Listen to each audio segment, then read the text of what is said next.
آج بھی کچھ اسکالرز نے ایسا ماں باپ کو بنا کے پیش کر دیا ہے کہ بالکل ان کی کوئی حیثیت ہی نہیں ہے، سارے کوئی جو ہے نا وہ حقوق. کتنے کیس آتے ہیں میرے پاس. ٹھیک ہے، میں بار بار کہتا ہوں ساس بہو پہ ظلم کرنا اس کے لیے جائز نہیں، بلکہ میں تو آج کل اس کا قائل ہوں بیوی کو اماں سے الگ رکھو. بہت پھڈے ہوتے ہیں، پتہ ہی نہیں چلتا ان میں صحیح کون ہے. لیکن جہاں واضح طور پہ ظلم ہو رہا ہو نا، کیسے واضح ظلم ہے اس کی ایک مثال دے کے بس آگے چلتا ہوں. ابھی میں سعودی عرب گیا تو ایک خاتون ہے، اللہ ان کی عمر میں برکت دے، ایجڈ خاتون ہے. ان کے گھر میں ٹھہرا بھی، ان کے بیٹے سے میری بڑی دوستی ہے. انہوں نے کہا کہ مفتی صاحب انڈیا کی ہیں وہ، آپ کا ایک کلپ میں نے بڑا مزہ آیا وہ سنا. جب میں نے وہ چونکہ وہ خود ساس ہے نا، ان کو بڑا مزہ آیا، وہ یہ بھی سنیں گی وہ. تو انہوں نے کہا کہ میں نے کہا کیا کلپ تھا؟ کہتے ہیں آپ سے کسی نے پوچھا کہ مفتی صاحب میری والدہ بوڑھی ہیں، میری بیوی ان کو گھر میں رکھنے کے لیے تیار نہیں ہے. تو اب وہ میں پورا کلپ اپنے الفاظ میں سنا دیتا ہوں. انہوں نے مجھے میرا یہ کلپ سنا ہے. تو میں نے جواب میں کہا بھائی پھڈا ہو رہا ہوگا، اماں کی غلطی ہوگی. کہہ رہے ہیں بوڑھی بیچاری ایک کمرے میں رہتی ہے. میں نے کہا چلو کسی کوئی دوسرا بیٹا کہہ رہے ہیں اماں کا اور کوئی بیٹا بولو نہیں ہے، میں اکلوتا ہوں، تو میں کیسے چھوڑ دوں اپنی اماں کو. میں نے کہا کام بہت زیادہ لے رہی ہوں گی بہو سے، تو آپ ایسا کرو اماں کو رکھو اور کام کے لیے اللہ نے آپ کو مالی وسعت دی، کوئی ماسی واسی رکھو. کہہ رہے کام کا مسئلہ بھی بولو نہیں ہے، بس وہ کہہ رہی ہے تمہاری ماں اس گھر میں رہے گی نہیں، میں نے تم سے شادی کی ہے، تمہاری اماں سے شادی. آج کل کی نئی جنریشن کے دیکھ رہے ہو آپ، تمہاری اماں سے شادی تو بوائے فرینڈ بنا لیتی. شادی کرنے کے تکلف، شادی جب ہوتی ہے تو اللہ میاں نے شوہر کے ابا کو ایک نام دیا ہے مساہرہ سسرالی، ماں کو بھی نام دیا ہے مساہرہ سہرن، اس کو نام دے دیا. اور خالی نام بھی نہیں دیے، احکام بھی بیان کیا کہ اس سے نکاح نہیں ہو سکتا، محرم بن گیا ہے. ایسا کیسے؟ اس کا کوئی حق ہی نہیں ہے. قرآن و سنت میں کہتے ہیں سسرال کا کوئی، سسرالیوں کے رشتوں کا کوئی ملتا ہی نہیں. گورا بھی اتنا ماڈرن نہیں ہوا، وہ بھی کہتا ہے فادر ان لا، اس نے بھی باپ تو مان لیا اس نے بھی. وہ الگ بات ہے اپنے ابا کو جب پروٹوکول نہیں دے رہا تو ان لا کو کہاں سے دے گا وہ، لیکن ڈکشنری میں اس کے بھی ہے. اور ہمارے بعض اسکالر کہہ رہے ہیں ساس سسر کا کوئی حق اسلام میں ہے ہی نہیں، حالانکہ ہے. حدیث میں آتا ہے تمہاری ماں اگر حکم دے نا، باپ حکم دے بیوی چھوڑ دو تو چھوڑ دو اس کو، اگرچہ اس حدیث میں ڈیٹیل ہے کہ ظلم کر رہی ہو ان کے ساتھ، زیادتی کر رہی ہو، جیسے کہ فقہا نے بیان کیا اس حدیث کی تشریح میں. تو مجھے وہ کہنے لگا کہ بھائی میری اماں کوئی اور رکھنے والا ہے نہیں، میں اکیلا ہی ہوں، بوڑھی ہے. میں نے کہا وہ کام لیتی ہوں گی، تانے. کہہ رہے نہیں بھائی وہ اپنا ایک الگ کمرے میں رہیں گی. بیگم کا کہنا یہ ہے کہ ماں کے میں نے شادی تم سے کی ہے، اماں کے ساتھ رہنا ہے ہی نہیں، اماں وہیں رہے، کہیں بھی رہے گی، ان کے لیے نوکر رکھو چاکر رکھو. میں نے کہا دیکھو آپ لے آؤ زبردستی. کہہ رہے کسی قیمت پہ رہا. میں نے کہا پھر چھوڑ دو اس بیوی کو، طلاق دے دو. کہہ رہے 3 بچے ہیں.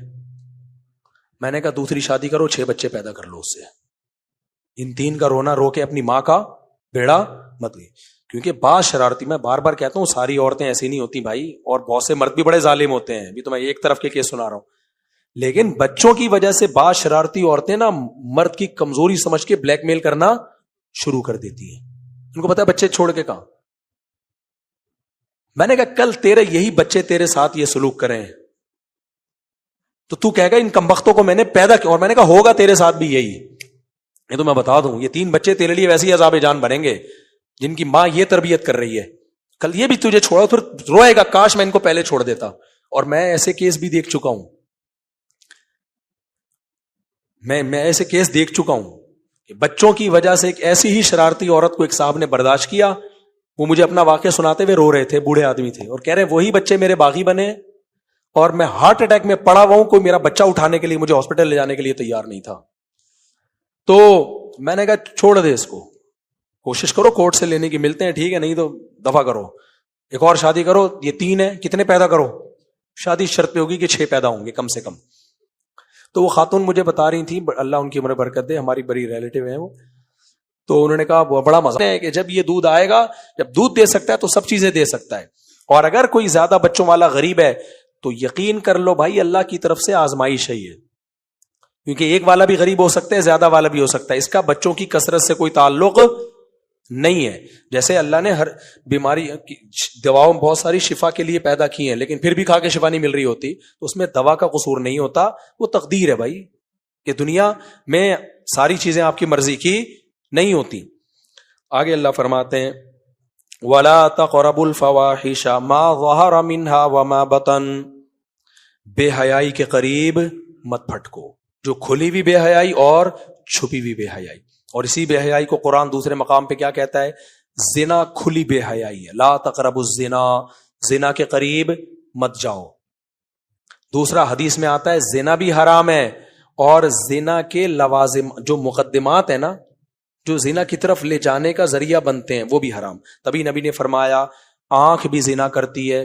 آپ فوش موویز دیکھ رہے ہو انٹرنیٹ پر, یا لڑکیوں کے نیم برہنہ جسم کو دیکھ کے لذت حاصل کر رہے ہو, تو آپ کی آنکھ نے زنا کر لیا. آپ لڑکیوں سے باتیں کر کر کے دل بہلا رہے ہو, کچھ نہیں لگتی آپ کی وہ. بس دیکھو نا, کسی بندے کا فون آئے گا ٹھک کر کے 2 منٹ میں جواب دے کے رکھ دیں. خاتون کا فون آئے گا چپک جائے گا, بہت اچھی طریقے سے سمجھانا شروع کر دے گا, آپ اس کی آواز سے لذت لے رہے ہو, دل بہلا رہے ہو. تو نبی نے فرمایا کس کا زنا ہے؟ کانوں کا زنا. اللہ کہتے ہیں یہ اپنی ڈکشنری سے کیا کر دو, نکال دو. ایک راستہ اللہ نے بتایا, جوان ہو گئے, بالغ ہو گئے, عورت کی طرف رغبت ہے, اللہ نے کہا 4 شادیاں کرو. کیونکہ جب آپ بولو گے نا ابا میں 4 کروں گا, ابا کہیں گے ایسی کی تیسی تیری, تو نتیجہ اس کا یہی نکلے گا کہ اللہ میاں کہہ رہے بھائی 2 2 3 3 4 4 کر لو. جہلم والی سرکار نے اس میں بھی ٹانگ اڑائی ہے بیچ میں اس مسئلے میں, کہ کوئی مستحب نہیں ہے بس جائز ہی ہے. ایسا نہیں ہے میرے بھائی, اللہ 2 2 3 3 4 4 سے تو شروع کر رہا ہے, پھر آگے کہہ رہے ہیں مجبوری ہے, اگر نہیں پال سکتے تو پھر 1 کرو. تو یہ ایک اصل کیسے ہو گئی اسلام میں؟ خیر ابھی یہ ٹاپک نہیں ہے میرا. تو سرکار بھی فلم ہے بھائی بہت بڑی, کچھ نہ کچھ مارکیٹ میں سرکار لاتے رہتے ہیں. تو خیر, تو اس لیے ترغیبی حکم ہے اسلام میں. تو اللہ میاں نے کہا کہ بھائی 2 2 3 3 4 4 کرو, تو معاشرے کی ایسی کی تیسی, اس کا نتیجہ یہی نکلے گا کہ معاشرے کی ایسی کی تیسی کرنی پڑے گی. بہرحال کرو نہیں کرو تمہاری مرضی ہے, لیکن اللہ میاں نے کیا کہا؟ بے حیائی کے قریب بولو مت پھٹکو, توبہ کر لو. اور حلال میں جب کی طرف زیادہ جاؤ گے تو بے حیائی سے خود بخود کیا ہو جاؤ گے؟ کم ہو جاؤ گے اپنے. اچھا یہ بھی اسی میں داخل ہے, اگر آپ نہیں کر رہے ہیں نا دوسری, یا جلدی شادی نہیں کر رہے, اس میں ثواب کوئی نہیں مل رہا آپ کو, ثواب کوئی نہیں مل رہا آپ کو. کہ آپ کو میں چونکہ ایکچولی میں ہی ہوں تو ٹھیک ہے, تو ثواب نہیں مل رہا آپ کو اس پہ کوئی. تو ثواب تو نبی کی سنت میں ہی ہے. تو اس لیے آپ کو جبر کر کے اپنے آپ کو برائی سے روکنا پڑے گا. تو حلال میں اللہ نے وسعت رکھی ہے. بھائی ایک آدمی کو ڈر ہے کہ مجھے بھوک لگے گی میں تو چوری کروں گا, پیٹ بھر کے پیسے سے خرید کے حلال کھانا کھا لو, کم از کم یہ چوری کی ٹینشن سے جان کیا ہو جائے گی؟ چھوٹ جائے گی. تو یہاں بھی ایسا ہی ہے, حلال میں اتنی اللہ نے وسعت رکھی ہے کہ جب حلال سے آپ سیر ہو جاؤ تو حرام سے 100 کی ہوتی ہے, جو خاص قسم کے ٹھرکی ہوتے ہیں, ان کی ٹھڑک ختم ہو کے دے ہی نہیں رہی ہے. تو یہ سارے وہی لوگ ہوتے ہیں جو نکاح سے دور بھاگتے ہیں. سعودی عرب میں دیکھو, جب تک 2 2 3 3 4 4 شادیوں کا رواج تھا, وہاں بے حیائی کا تصور نہیں تھا. اب پیسہ بہت آ گیا, 4 بیوی ہر آدمی رکھ سکتا ہے. یہ جو لوگ کہتے ہیں نا غریب معاشرے کو 4 شادیوں کی ترغیب نہیں دی جا سکتی, یہ بات ہی غلط ہے. سعودی عرب, سوڈان غریب ملک ہے, سب 4 4 کرتے ہیں. سعودیہ امیر ملک ہے, 4 کا رواج مارکیٹ سے کیا ہو رہا ہے؟ شارٹ. وہاں بہت ساری عورتیں بوڑھی ہو رہی ہیں, شادیاں نہیں ہو رہی ان کی. تو یہ دولت کی بات نہیں ہے, یہ کس کی بات ہے بھائی؟ ظرف کی بات ہے. تو ہمت کرو, ہے سوسائٹی کی ایسی کی تیسی. اچھا خواتین یہ بیان سن کے میرے بہت خلاف ہوتی ہیں, لیکن جو آپ کی 3 مزید بیویاں بنیں گی وہ خواتین ہی ہوں گی. یہ عجیب رپورٹ ہے. اب میرا یہ بیان خواتین, یہ دیکھو ہماری میاں کو خراب کر, یہ دیکھو ہر وقت عورتوں کے خلاف. بھائی میں عورتوں کے خلاف ہوتا تو جو عورت ہی تو دوسری تیسری چوتھی بنتی ہے, اس کو پتا ہے میرا فائدہ ہے اس میں, تبھی تو بن رہی ہے. تو عورتوں کو فائدہ ہو رہا ہے اس سے, نقصان نہیں ہو رہا ہے اس سے. خیر نہیں کرو, تمہاری ایسی کی تیسی جو کرنا ہے کرو بھائی.